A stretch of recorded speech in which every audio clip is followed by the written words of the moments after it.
The top problems when traveling the Philippines. No, I'm not talking about girls. That's a subject for another video. But the reason I'm doing this video, I have here in the last couple, 2, 3 months, I've come across just a lot of expats, subscribers who have emailed me, commented about issues that they're having, and asked me for advice. How do I solve this problem?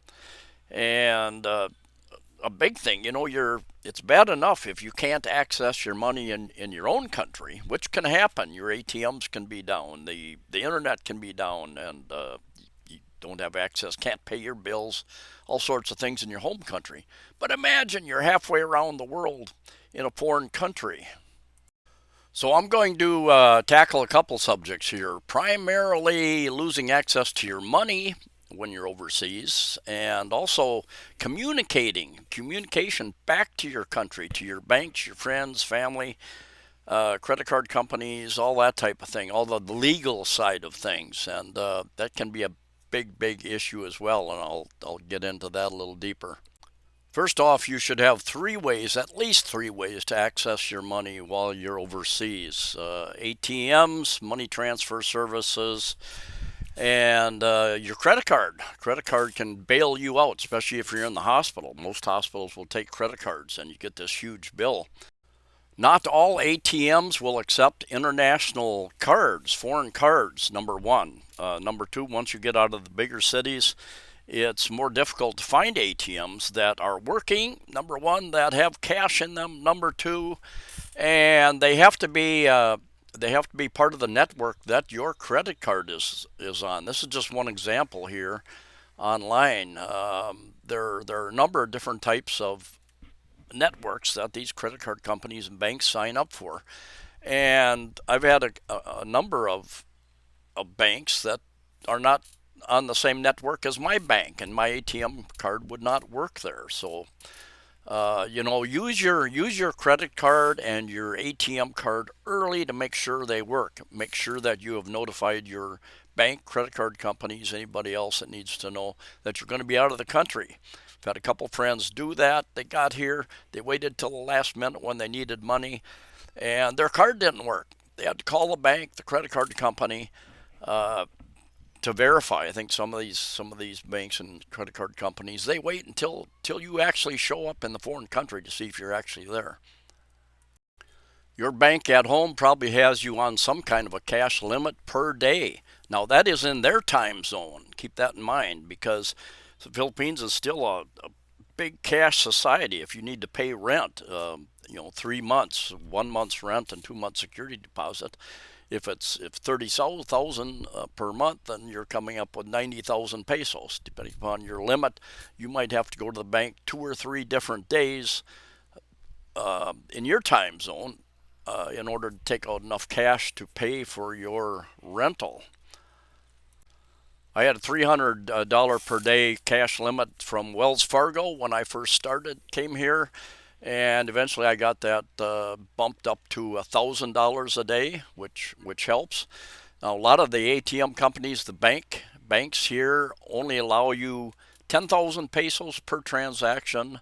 I think BPI allows 15,000, although I've had them kick my card back a couple times where they said no, that's too high, and I think they just, depending upon location, they were running low on money or something. Um, Citibank used to allow more, but I think they've closed their banks here in Cebu City. Not sure about in Manila area. Um, what's the other one? HSBC will allow you 40,000 per day, but I've been there a couple of times where they said no, our ATMs are closed. No money, sir, out of money. And if it's a holiday, something like that, a lot of people drawing money out, that could happen also. So plan ahead. Now, this is a cash society, but credit cards are accepted at a lot of malls. Not all the stores, but a lot of the stores in the malls. The grocery stores, the electronic stores, and I've used them when I buy a computer or computer gadgets. That's part of my business expenses, and I like to put stuff like that definitely on a credit card, so I have a tax record of those types of expenses.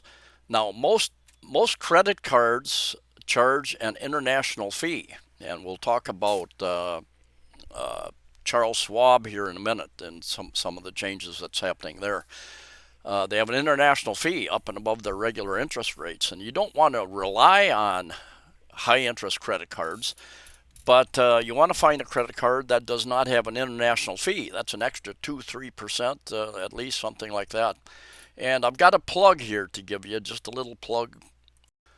Capital One is one of the companies relatively easy to get a credit card from. I understand, they're some are real tough, some are easier, and they do not have an international fee up and above their regular interest rates. And they have sent me, I've got a Visa and a MasterCard with them, and have had absolutely zero problems with them as I've traveled in Vietnam as well as the Philippines and Korea. It worked when I dropped into the airport in Korea as well.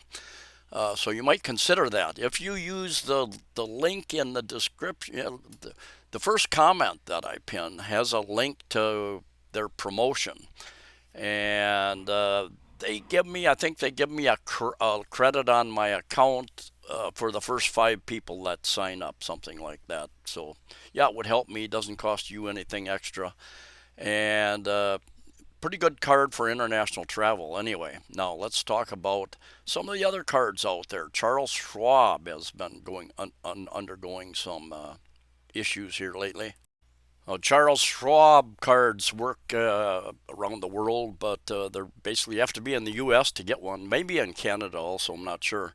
But anyway, they've been changing some of their policies. I've read about it more than 6 months ago, but I found comments on some of the Facebook forums. Heads up regarding Charles Schwab. I received a letter via UPS to my U.S. address stating they were closing my accounts March 20th and I needed to liquidate all assets. I just got off the phone and was told they made a business decision to terminate our relationship. I mean, I get why I opened the account a bit over a year ago and only use it to transfer funds from my main bank, then withdraw with my Charles Schwab ATM card, saving around $85 in ATM fees a month. Of course, they don't like losing money. And I've read a number of comments on different forums, and I had a friend that happened to too. He doesn't have a U.S. address anymore, and they said, we're closing your account. You're not in the U.S. You're no longer a U.S. citizen. So consider that. I've got another friend that bounces 6 months in the U.S., 6 months here, and he's still getting refunds on his ATM charges. But I think he said next time he's probably going to come here for good, and that card within a certain few months probably will no longer work for him here in the Philippines. Money transfer services are a third way, and a fourth and fifth and sixth way, because there are dozens and dozens and dozens money transfer services. Many, like Western Union, many of you have heard of. Many of these others you may have used, or you may have never even heard of. This is just a small sample here.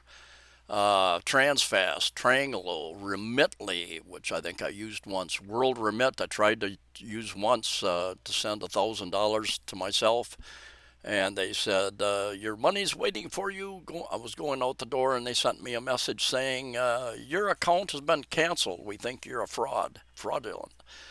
RIA, Western Union, MoneyGram seems to be popular here. Zoom, I've used that a number of times. They're owned by PayPal. And it has been convenient, although they're not the cheapest to use, and they don't give you the best exchange rate. I have used them because of convenience. iRemit, Sigway, something like that. PhilRemit, Express Money, URemit. They're just LBC, which is a big shipping company and money company here in the Philippines. They even have shipping locations in the U.S. if you need to ship a box, for instance, and many, many more. Now, there are some problems you can have with these. As I've stated before, I think I've used TransferWise, which is now Wise, or was it Remitly? Remitly, I think I used once or twice, and then they said, no, we think your account is fraudulent, and they locked it down. Customer service was here in the Philippines. I called them. They said, we can't tell you why. And it's actually a computer that makes those decisions. And there's a lot of fraud out there and a lot of money. And once a decision is made, it is made, and you can't do anything about it apparently. I suggest that you set up a couple accounts with these different companies and use them. Send yourself some money, send one of your friends some money, something to make sure that it is working. And start small and work your way on up. And I'm going to show you a couple comments that I've found online just to be aware. One of the reasons you need it, 3 or more ways to access your money is because there can be bumps in the road. And I know I'm at the 10-minute mark, but I'm going to get into the communication side of this, which can be just as frustrating as the money side of it here in a bit. But let me get to these comments. These people didn't think it would happen to them. My 2 Aussie banks and World Remit have cut off my money transfers to my girlfriend's Gcash account because we have spent too much. For over 6 years, I have used Wise transfer application, transfer money. France to the Philippines was satisfied. But recently I was sending money to a friend in Kenya, and Wise deactivated my account without telling me. I used Remitly for over a year, and they permanently suspended my account without explanation. I only was sending money to the Philippines, was even a Tier 2 client. I currently use Wise. Let me touch on this real briefly as well. If you do not have a U.S. address, once a year, my understanding is that you will receive a proof of life letter. And it says, my Social Security benefits have been suspended because I never got a proof of life letter. They send it to you, and if you don't send it back within a certain amount of time, they cut your benefits off. They assume you have died. I downloaded and emailed the proper forms to the office in Manila, and I filed an online query, called them, and was put on hold. And then he questions, what should I do about it? I actually had my benefits, my Social Security benefits, cut off, and didn't know.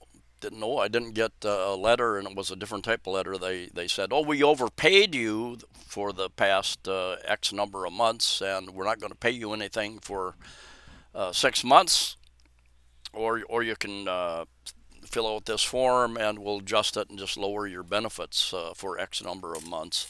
And I never received that. My daughter gets my mail. She didn't. She probably just shredded it.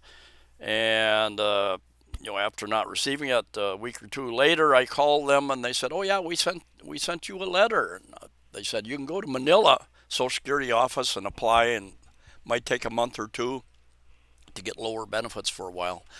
And I had a little bit of, I had enough savings so I could survive for 6 months. And I definitely suggest you all have the same, because your access to your money may be disrupted and difficult if you're overseas. Anyway, this is a solution. Our records show your benefits have been suspended because Social Security Administration has not yet received your latest annual report form. To reinstate your payments, please complete the attached form, mail it back to Social Security Federal Benefits Unit in Manila at the following address. Stop the video, get that address if you need it. Also important, unfortunately, we are unable to accept scanned, emailed, or faxed copies of the form. We must receive the actual form completed and signed. Now, question, you folks from other countries, European countries, Canada, Australia, New Zealand, do you have those kind of issues as well if you're out of the country? Now, another very important issue that can happen to you, it's happened to many people that I know, we're going to talk about phones communicating. When you have an issue with your money or some other legal deal, your banking back home, your credit card companies, communicating with them. And some of you are going to come here with an American phone, a European phone, and you're gonna have put a Filipino SIM in there that may or may not be able to call out of the country. It depends on what type of plan that you are on.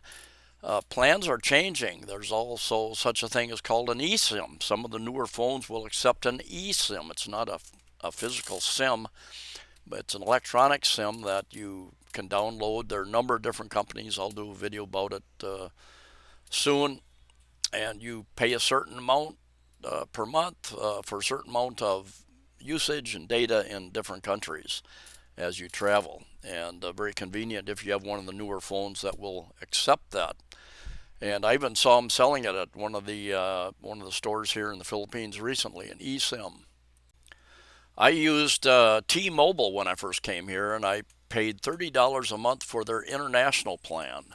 It had very slow data. I think they were tied in with one. Yeah, I know they were tied in with smart cellular service here. The data was very, very, very slow, but it was functional. Got me through and for a few months, and then I canceled that plan. I think that's gone up to $50. I think Verizon, AT&T, they all probably have some kind of international plan. You don't want to be running on roaming data when you're out of the country because you can run up thousands of dollars in bills. I did a video several years ago about Google Fi, and I used that effectively for about a year or so, but their policy is if you're not using it primarily in the United States, uh, they cut your program, they cut your data side out. You can use the phone and texting on Wi-Fi, I believe, but you no longer have the data side. So I can still receive my verification, my code from my banks and my credit cards to log in with two-step verification on that phone. So I keep it. Cost me 29 bucks a month, I think. So I do not recommend Google Fi unless you're only using it for that two-step verification. For like 29 bucks a month, I think. And I also use Magic Jack. Plug it into my computer, and I can make unlimited calls. I talk to my sisters occasionally in the U.S., friends. Can talk for hours, and I pay I think 49 bucks a month, or not, $49 a year for the service. And people can call me. Had a subscriber call me the other day, and we chatted for an hour.